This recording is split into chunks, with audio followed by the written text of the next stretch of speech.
December 1972. Apollo 17, the final chapter of humanity's greatest journey to another world. While the crew collected over 240 pounds of lunar rocks and soil, they unknowingly brought back something extraordinary. Something that would quietly challenge everything we thought we knew about the moon. For decades, that discovery sat sealed away, dismissed and almost forgotten by science. The astronauts, Commander Eugene Cernan, Ronald Evans, and geologist Harrison Schmitt, landed in the Taurus-Littrow Valley. Schmitt was no ordinary astronaut. He was a professional geologist with a Harvard doctorate, the only trained scientist ever to walk on the lunar surface. His expert eyes spotted things the others might have missed. What they uncovered shattered the long-accepted idea that the moon was completely dry, geologically dead, and nothing more than a cold, inert relic from the early solar system. In the years following Apollo, any hint of water in the returned samples was immediately written off as contamination. Scientists pointed to leaky containers or Earth's atmosphere creeping in during the long trip home. Textbooks from the 1970s all the way into the early 2000s repeated the same confident conclusion. The moon is bone dry. End of discussion. But at a small crater they called Shorty, Schmitt made a find that refused to fit that story. He stepped off the rover, scuffed the soil with his boot, and stopped cold. The ground was bright, vivid orange, a striking rust-colored soil that seemed impossible on a world without liquid water or free oxygen. For a few thrilling moments, the entire mission team from the astronauts down to mission control in Houston buzzed with excitement. Could this be evidence of recent volcanic activity deep inside the moon? Later analysis showed the orange soil was ancient, dating back 3.64 billion years. It was made up of billions of tiny glass beads formed during a massive volcanic fire fountain early in the moon's history. The impact that created Shorty Crater had simply excavated them from their long burial. Back on Earth, the samples were studied with 1970s technology. The unusual color was noted, the glass beads examined, but any trace of water was quickly dismissed. After all, the giant impact theory that explained how the moon formed predicted that all water and volatile elements should have been blasted away in the catastrophic collision between Earth and a Mars-sized body. Any moisture found had to be contamination. That became the accepted truth for decades. Then in 2008, a team of researchers decided to look again with completely new tools. Led by Alberto Sal and Eric Howry, they used secondary ion mass spectrometry, a technique sensitive enough to detect water at levels far below what Apollo-era instruments could see. What they found was revolutionary. Those tiny orange glass beads contained genuine lunar water trapped inside since the moon's fiery youth. Not contamination, real H2O from deep within the moon. Measurements showed significant water content. When they modeled how much had been lost during the ancient eruption, the original magma held between 260 and over 700 parts per million, levels remarkably similar to rocks from Earth's own mantle. The moon had never been dry. One overlooked sample from Apollo 17 was about to break apart decades of scientific certainty and open an entirely new chapter in lunar science. The discovery sent ripples through the entire planetary science community. For nearly 40 years, textbooks had declared the moon completely waterless.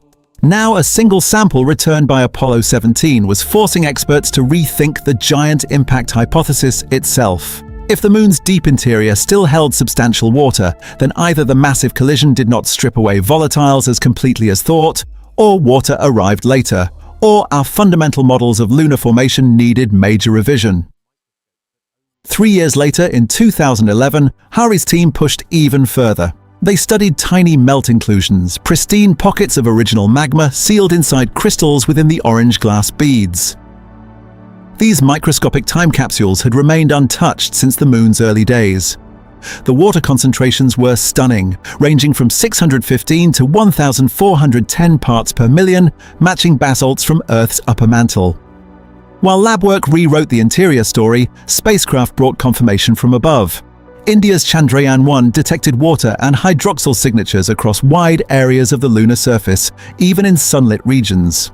NASA's L-Cross mission slammed into a shadowed polar crater and found frozen water ice making up a surprising percentage of the material. Later, SOFIA observations confirmed clear water molecules in sunlit craters, where it should have long since disappeared.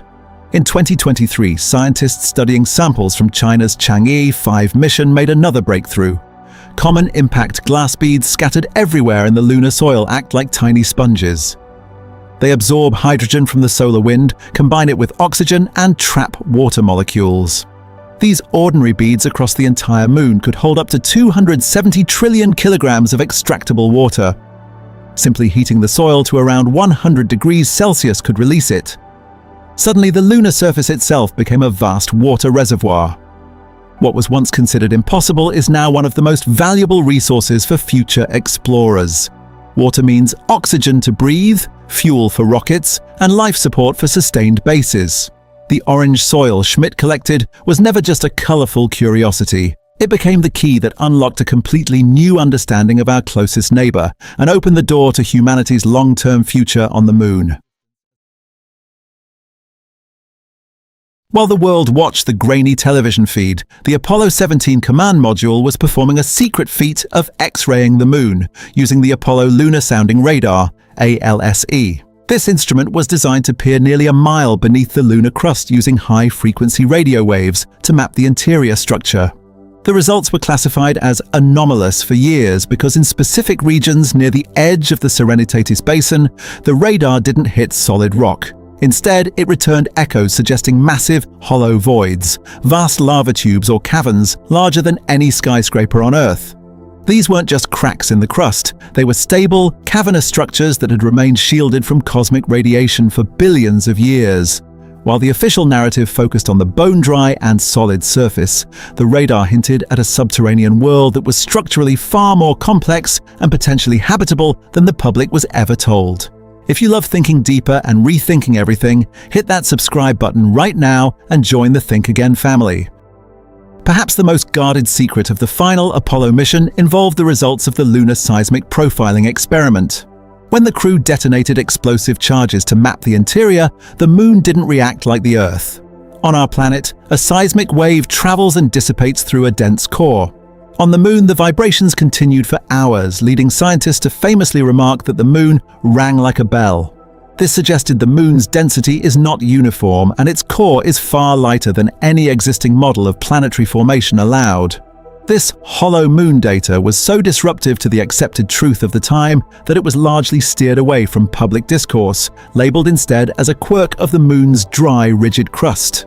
Throughout their stay, Schmidt and Cernan were not just looking at the ground, they were keeping an eye on localized flashes of light or color known as transient lunar phenomena.